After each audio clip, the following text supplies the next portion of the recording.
Ngayon, ituturo ko sa inyo kung paano mag-compare ng dalawang data set gamit ang standard deviation. Okay? So, meron tayong problem dito. Ito yung problem natin. Who is smarter? The IQs of 5 members of two families A and B are, ito yung data set para sa family A, 108, 112, 127, 118, and 130. So, para sa family B, ito yung IQ nila. 120, 110, 118, 120, and 110. Okay? So, ang unang katanungan dito ay, pag isosolve natin daw yung variance and standard deviation ng data set na ito, so ano dapat yung gamitin natin na formula? So, anong formula yung gagamitin natin ngayon? So, dapat sa statistics, bago natin isolve yung bawat problem, kailangan muna natin alamin kung anong klaseng data. Kung sample data ba or population data. Kasi sa statistics, magkakaiba yung formula para sa sample data and population data. So, analyze natin itong problem. Okay?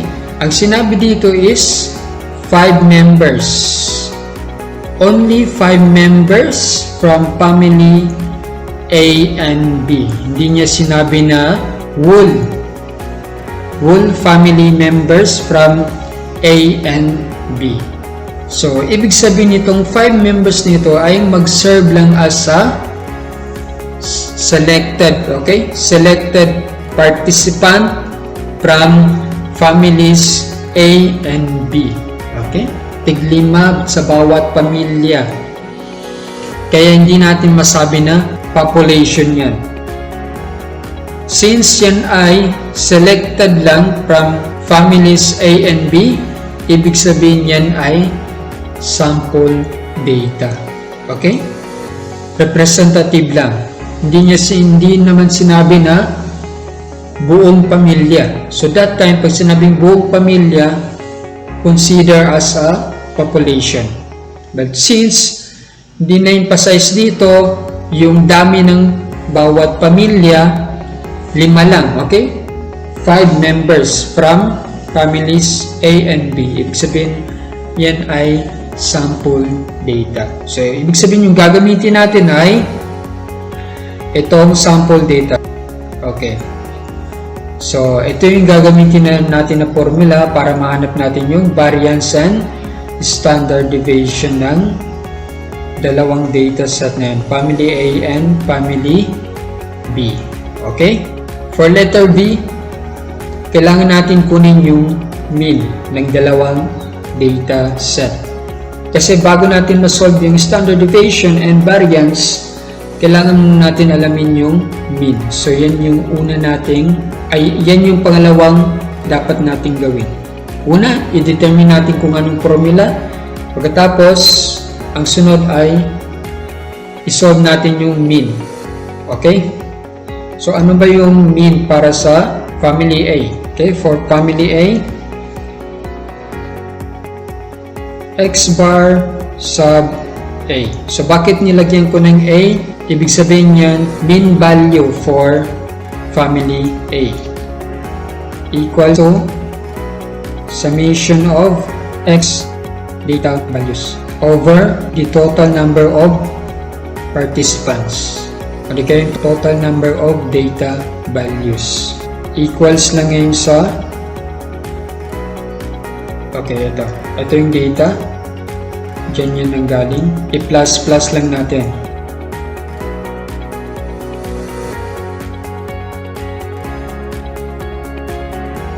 Over the total numbers of data values 1, 2, 3, 4, 5. Divide natin sa 5. Okay? So, ang result nitong sa taas ay equal lang sa 578 over 5. So, yan ay, pag ginamitan mo ng calculator, yan ay equal lang sa 115.6. Okay, so ito yung mean value for family A. Okay, for family B, ito yung mean natin for family B. X bar sub B equal lang sa 120 plus 110. So ito nanggaling yan dito. Dito yun siya nanggaling.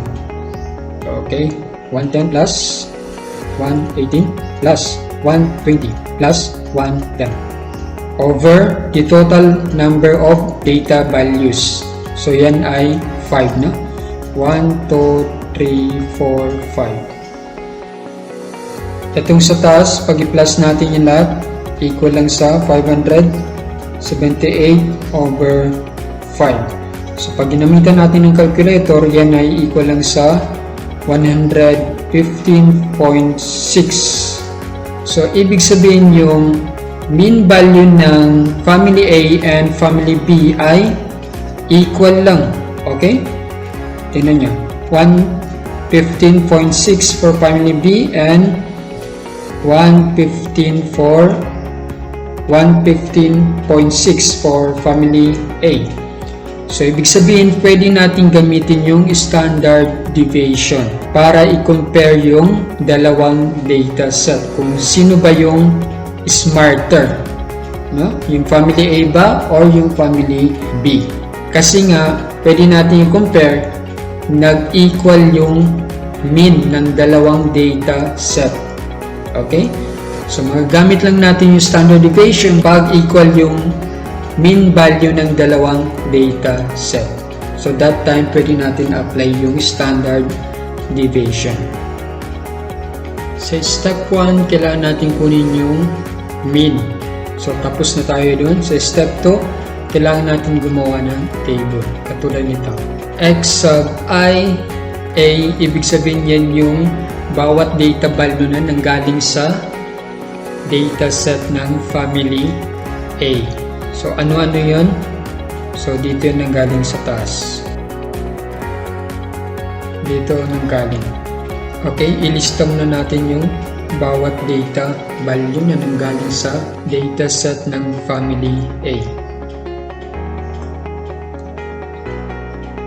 So, ngayon para sa step 3, kailangan natin i-subtract yung mean from each data value. Okay, so alam natin yung mean natin is for family A ay ito na 115.6. Okay, ang ibig sabihin nito, bawat data value, each data value from data set of family A minus the mean value of family A. So ibig sabihin 108 minus 115.6. So, dito nanggaling yung 108. Okay? So, ito naman. So, 112 minus 115.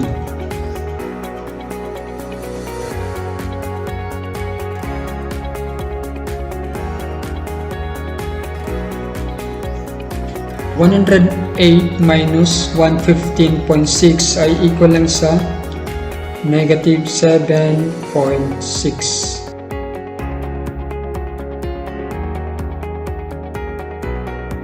Okay, pag kunin natin yung summation nito, pag i-plus-plus natin ito lahat, equal lang yan sa 0 dapat. Pag hindi yan naging equal sa 0, ibig sabihin meron kang mali dito, no? Mali lang yung pag-subtract mo. Okay, so kailangan mag-equal yan sa 0. Nang dahil yan ay equal sa 0, kailangan natin magpatuloy sa step 3. Kailangan natin kunin yung square nito. Kailangan natin i-square ito, no? So yan na yung step 3. Ibig sabihin, bawat value dito, kailangan natin i-square. Kunin yung square. Kasi nga, pag i-plus-plus natin yan, mag-equal lang sa 0. So, hindi natin mapapakinabangan yung formula pag yan ay equal lang sa 0. Kaya, kailangan natin kunin yung square nitong ito, no? Itong mula sa step 2.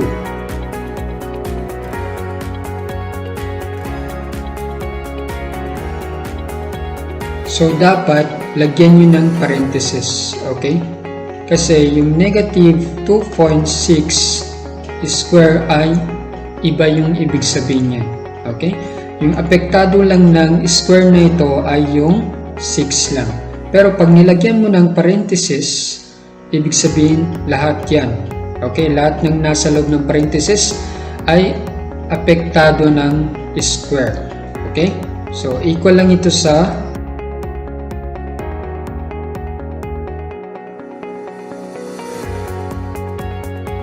para sa step 4, kailangan natin kunin yung summation nito, no?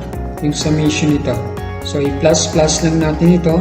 Yan na yung step 4. Summation of x sub I from family A minus the mean value of family A square. Okay? So, pag i-plus natin yan, equal lang sa ito, pag i-plus natin ito, equal lang yan sa 213.2. At kailangan natin pala kunin yung number of data value natin. Okay? So, ilan yung number of data value? Yan ay 1, 2, 3, 4, 5. So, yung n natin is equal lang sa 5. Okay, for step 6, divide this sum by n minus 1 to get the variance. Okay? So, ano yung tintuko niya dito itong sum? So, itong 213.2.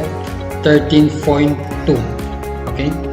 So, divide lang natin yan sa n minus 1. So, yun na yung variance natin. Kung ano may maging result na yun, yun na yung variance natin. So, sa madaling salita, ito yung formula. So, bakit S yung ginamit natin? Kasi nga meron tayong sample data. So, bakit X bar yung mean natin? Kasi nga meron tayong sample data. So, ngayon yung S square natin, o di kaya yung variance natin ay equal lang sa eto. So, saan nanggaling ito? Take note, ito ay nanggaling dito. Okay? Ito yan siya. So, yung value niya is 213.2 over n minus 1. So, ano ba yung n natin, yung value ng n? Yung total of data values is equal lang sa 5. So, minus 1 equal lang ito ngayon sa over 4. So, pag ginamitan natin ng calculate ito, equal lang ito sa 53.3. Okay? Ibig sabihin yung variance natin ay equal lang sa 53.3. Ang variance ay ito yung average ng pagitan ng bawat data value mula sa mean. I-plus natin yan. I-divide natin sa n minus 1. So, yan na yung variance natin. Okay, for step 7, take the square root of the variance to get the standard deviation. So, saan nanggaling ito? Nanggaling ito dito. Okay? Nanggaling sa variance natin. So, para makuha natin yung standard deviation, kailangan lang natin to lagyan natin ng square root. Okay? Take note sa algebra, no? Pag equation, pagdagdagan natin dito, pag mag-plus tayo dito ng 1, so kailangan natin mag-plus din ng 1 dito para balance lang, no? Kasi equal sila. Pag dagdagan mo dito sa kabila, kailangan mo din dagdagan dito sa kabila. Pag mag-minus ka dito sa kabila, bawasan mo rin dito sa kabila ng equation. Okay? So, since naglagay ako ng square root dito, no? Para ma-cancel out itong 2. So, kailangan din natin maglagay ng square dito. Okay? Para balance pa rin yung equation natin. Equal pa rin sila, no? Since naglagay ko ng square root dito, so ma-cancel nitong 2, no? Matanggal itong 2. Okay? So, S na lang yung natira. Then yung square root ng 53.3 ay equal lang sa 7.30068, so on and so forth. Then, pag i-round off natin ito, pag ito i-round off natin, so approximately equal lang sa 7. So, yan na yung standard deviation natin for family A. So, lagyan na natin dito ng A, no? Para dali natin ma-identify na yan ay standard deviation for family A, variance for family A. Okay, so meron na tayong value for standard deviation ng family A. So yan ay equal lang sa 7. Yung family B ay equal lang sa 5, yung standard deviation ng data set natin para sa family B. Paano ko ito nakuha? So, ganun din yung ginawa ko, no? Katulad nung process kung paano ko nakuha yung standard deviation ng A. So, kayo na lang yung maggawa dito, no? Para makapag-practice solving din kayo. So, ngayon, sa question letter D,